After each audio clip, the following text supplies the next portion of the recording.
Hello viewers, मैं astro sir से सुरेंद्र राय स्वागत करता हूं आपको अपने चैनल में और उम्मीद करता हूं कि आप बहुत ही बढ़िया होंगे। मित्रों, कैसा रहेगा जून 2023 का महीना मेष राशि वालों के लिए, मेष लग्न वालों के लिए? आज इसके ऊपर हम चर्चा करने जा रहे हैं। यह महीना कुछ खास ही है मेष राशि वालों के लिए, क्योंकि इसी माह में आपके शनि भी वक्री हो रहे हैं और गुरु चंडाल योग का जो प्रभाव है इसी माह में फलित होने वाला है।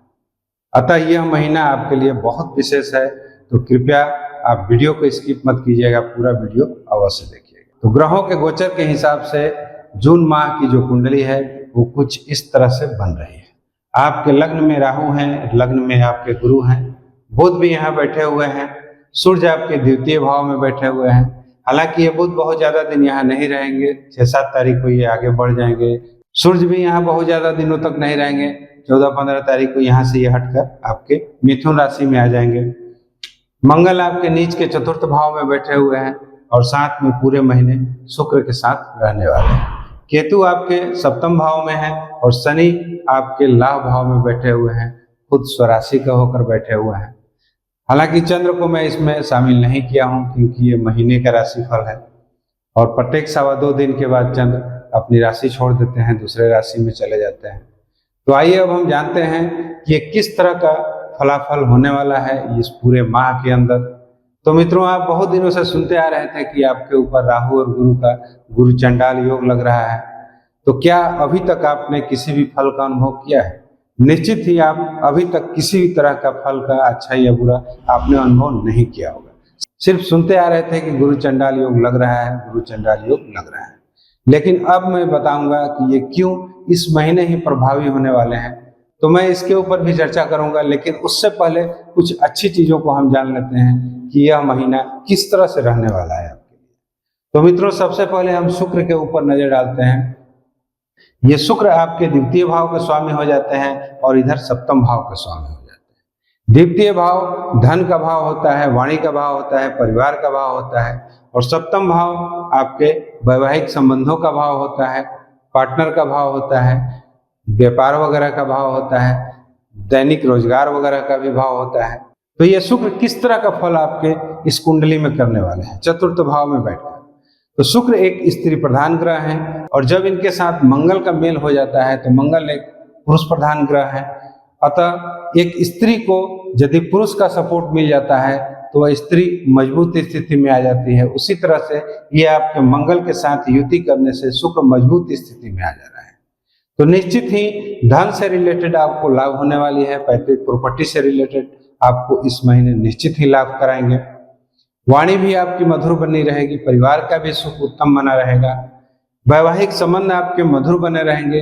अगर किसी भी तरह का मनमुटाव भी अगर पति या पत्नी के साथ होगा तो इस अवधि में आपको अनुकूलता देखने को मिलेगी। व्यापार व्यवसाय को लेकर जो आप अगर चिंता में थे तो वह भी दूर होते हुए नजर आएगा। निश्चित ही व्यवसाय में भी आपको प्रोग्रेस देखने को मिलेगी। अब सबसे ज्यादा अगर कहीं प्रोग्रेस या अच्छा देखने को मिलेगा तो वह आपके दशम भाव को लेकर मिलेगा। दशम भाव आपके करियर का भाव होता है। तो मंगल की यहाँ पर उच्च की दृष्टि पड़ रही है, क्योंकि यहाँ पर मंगल नीच के बैठे हुए हैं। तो जब इनकी उच्च की दृष्टि पड़ेगी तो निश्चित ही कैरियर आपका ग्रोथ करेगा, और उसमें भी जब शुक्र का साथ मिल जा रहा है इनको, तो कहीं ना कहीं अगर आप शुक्र के कारक तत्वों से भी कोई कार्य व्यवसाय करते हैं या कैरियर आपका है तो उसमें आपको निश्चित ही उछाल देखने को मिलेगा।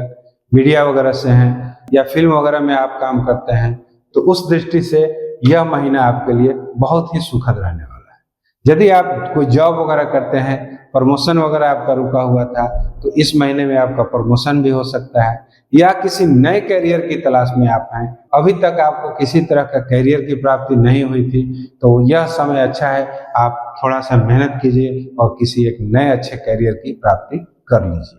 यानी यह महीना कैरियर की दृष्टि से, आपके धन की दृष्टि से, आपके परिवार की दृष्टि से या फिर आपके पति पत्नी की दृष्टि से बहुत ही सुखद रहने वाला है। अब आइए हम देखते हैं आपके लग्न के ऊपर, आपके राशि के ऊपर। बहुत दिनों से जो आप सुनते आ रहे थे कि आपके ऊपर गुरु चंडाल योग का सृजन हो रहा है, लेकिन किसी भी तरह का आपको कोई भी रिजल्ट अनुभव नहीं हुआ था। लेकिन अब वो यह समय है कि आपको इस बात की अनुभूति होगी कि राहु और गुरु का चंडाल योग कैसे घटित होता है, क्योंकि इसी महीने के 27-28 तारीख से लेकर ये अगले महीने के 6-7 तारीख तक राहु और गुरु बहुत ही नजदीक आने वाले हैं। डिग्री वाइज इनकी जो दूरियां हैं वो बहुत ही घटने वाली हैं। तो निश्चित ही राहु कोशिश करेंगे गुरु के प्रभावों को खत्म करने के लिए, और गुरु भी एक संघर्ष करेंगे अपनी प्रतिष्ठा बचाने के लिए, यानी किसी भी तरह की आपकी कुंडली को नुकसान न पहुंचे, ये गुरु कोशिश करेंगे। राहु भरपूर कोशिश करेंगे कि आपका कोई ना कोई नुकसान किया जाए। अब देखना ये है कि ये गुरु किस किस भाव के स्वामी है, कहाँ कहाँ पर स्थिति दयनीय हो सकती है। तो मित्रों, गुरु आपके 9वें भाव के स्वामी हैं और 12 भाव के स्वामी हैं। 9वां भाव आपके पिता का होता है, भाग्य का होता है, धर्म का होता है। तो ये धर्म से आपको विमुख करने की कोशिश करेंगे, पिता के स्वास्थ्य में थोड़ा सा गड़बड़ी करने की कोशिश करेंगे, भाग्य से संबंधित जो चीज आपको मिलने वाली है उसमें ये रुकावट पैदा करने की कोशिश करेंगे। लेकिन अच्छी बात यह है कि गुरु की एक दृष्टि आपके 9वें भाव पे पड़ रही है, यानी जितना रक्षा इनको करना चाहिए था गुरु को अपने भाव की, उससे कहीं ये विशेष बढ़ चढ़कर आपके 9वें भाव की ये रक्षा करेंगे। अतः भाग्य से मिलने वाली चीजों में आपको उतनी दिक्कतों का सामना नहीं करना पड़ेगा, पिता के स्वास्थ्य को लेकर भी उतनी दिक्कतों का सामना नहीं करना पड़ेगा, और धर्म के प्रति आपकी आस्था ये पूरी कोशिश करेंगे बृहस्पति की आपकी बनाई रखें। अब रहा 12 भाव, तो 12 भाव खर्च का भाव होता है। इसमें थोड़ा सा आपको विवेक से काम लेना है, क्योंकि यहाँ राहु गुरु के साथ बैठकर सबसे पहले ये विवेक मारने की आपकी कोशिश करेंगे। आपको ये समझ में नहीं आएगा कि मैं जो कर रहा हूँ सही कर रहा हूँ कि गलत कर रहा हूँ। तो यहाँ पर आपको अनायास कोई गलत कामों में पैसा खर्च करा सकते हैं। हाँ, जहाँ तक देश विदेश जाने का प्रश्न है, तो मैं तो यही कहूँगा कि आप कम से कम इस समय पर सावधान हो जाएं। ये 27-28 मई से लेकर आप कम से कम 10 जून तक आप थोड़ा सा सतर्क रहें। किसी भी तरह का देश विदेश से रिलेटेड डॉक्यूमेंट वगैरह पर साइन कर रहे हैं, जाने आने को लेकर कहीं सिग्नेचर वगैरह करना है या जाना आना है, तो आप थोड़ा सा उस समय को टाल दें या सावधान हो जाए, तो ये आपके लिए बेहतर होगा। हाँ, अगर कहीं लंबी दूरी की आपको यात्राएं करनी है, तो मैं तो यही सलाह दूंगा कि आप किसी न किसी को अपने साथ ले लें, क्योंकि जिस समय आपका विवेक अगर थोड़ा सा भी हरास होगा तो वह व्यक्ति आपको मदद करने की कोशिश करेगा, क्योंकि इस राहु सबसे पहले विवेक को मारने की कोशिश करते हैं, उसके बाद ये कोई काम करते हैं। और राहु का दिया गया फल अचानक घटित हो जाता है। अतः यात्राओं में थोड़ी सी आपको सावधानी की जरूरत है, एग्रेशन न दिखाने की जरूरत है। अब रहा सवाल कि ये राहु या गुरु आपके लग्न में बैठे हुए हैं, आपके राशि में बैठे हुए हैं, तो क्या ये यहाँ पर नुकसान नहीं पहुंचाएंगे? निश्चित ही नुकसान पहुंचाने की कोशिश करेंगे। और दुर्भाग्य से आपका जो लग्न का स्वामी है वह भी आपका नीच होकर आपके 4th भाव में बैठा हुआ है। अतः प्रोटेक्शन आपको बहुत ही कम मिलने की संभावना है, यदि किसी भी तरह का राहु आपको हानि करते हैं तो मित्रों, इस समय पर आपको बहुत ही सावधानी और सतर्कता से काम लेना है। सबसे पहले राहु को एक्टिविटीज को समझना है। राहु क्या करते हैं? राहु जब भी कोई घटना कराते हैं या कोई भी फल देते हैं तो अचानक देते हैं, और इतना व्यक्ति को एग्रेशन में ला देते हैं, वाणी को कठोर कर देते हैं, किसी से बात विवाद में उलझा देते हैं कि आदमी की मति मारी जाती है, आदमी को समझ में नहीं आता है। अतः इसी चीज पर आपको काबू करना है।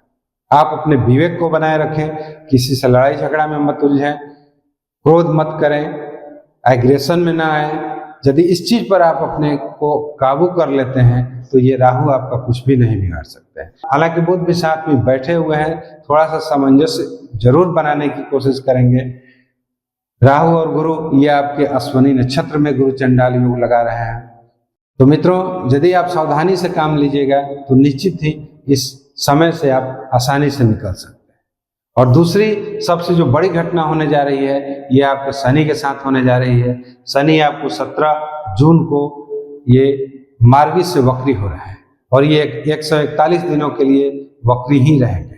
तो ये किस तरह का फल करेंगे? ऐसा नहीं कि वक्री होने का मतलब है कि शनि उल्टी चाल चलने लगेंगे, इनकी जो दृष्टियां हैं आगे की तरफ पड़ रही थी वो पीछे की तरफ पड़ेगी, ऐसा कुछ नहीं होने वाला है।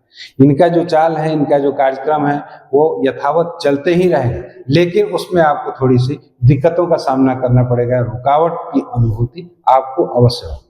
शनि वैसे भी किसी चीज को धीरे धीरे देते हैं, लेकिन अब वो जो वक्त है उसमें और थोड़ा डिले होने की संभावना बन सकती है शनि के वक्री होने के कारण। तो यहाँ शनि के साथ कुछ इस तरह की घटनाएं होंगी, जिस तरह से एक कोई गाड़ी गंतव्य स्थान के लिए रवाना हो जाती है, भले ही धीरे धीरे चले लेकिन एक लोगों को संतोष होता है कि चलिए गाड़ी चल रही है, क्योंकि शनि का तो नेचर है हर काम को धीरे धीरे कराना। लेकिन अगर वही गाड़ी कहीं पंचर हो जाए तो थोड़ी सी लोगों को तकलीफ पहुंचती है, समय का इंतजार नहीं हो पाता है। तो इसी तरह की कुछ घटनाएं होने वाली है। शनि ऐसा नहीं है कि आपको ये फल नहीं देंगे, फल देंगे, लेकिन अब ये जितना विलंब पहले करते थे उससे अब कहीं ज्यादा विलंब करने की कोशिश करेंगे। तो ये फिलहाल आपके इनकम भाव में बैठे हुए हैं, आय भाव में बैठे हुए हैं, इच्छा पूर्ति भाव में बैठे हुए हैं। तो जो भी आपकी इच्छाएं थी अब वो विलंब से पूरे होगी। जो भी आय का एक रेगुलर रूप से साधन बना हुआ था उसमें कहीं ना कहीं आपको रुकावट देखने को मिलेगी। कहीं आपका अगर पैसा रुका हुआ था तो हो सकता है कि जितना आपको विलंब होना चाहिए था उससे कहीं ज्यादा आपको विलंब देखने को मिले। हाँ, राहु और गुरु का ये जो प्रभाव है, गुरु चंडाल योग का जो प्रभाव है, यदि आप इसे चाहते हैं कि पूरी तरह से बच जाएं, थोड़ा सा भी आप किसी भी तरह का बुरे प्रभाव की अनुभूति न हो, तो इसके लिए मेरी सलाह यही रहेगी कि आप माता दुर्गा का पूजा अर्चना करें। हो सके तो आप कवच अर्गला किलक का पाठ प्रतिदिन कम से कम 27-28 मई से लेकर आप 10-15 जून तक करें, तो निश्चित ही आप इन प्रभावों से बच सकते हैं। यदि आप ऐसा नहीं कर सकते तो आप कम से कम 10 माला 11 माला ओम नमः शिवाय का जप ही कर लें, तो ये आपको निश्चित ही इस राहु और गुरु के दुष्प्रभाव से आपको ये मंत्र बचाएगा। तो मित्रों, आज के लिए इतना ही। यदि मेरा वीडियो का कंटेंट अच्छा लगे तो कृपया लाइक, शेयर और सब्सक्राइब जरूर कीजिएगा। Thanks for watching. मिलते हैं एक नए वीडियो के साथ। नमस्कार।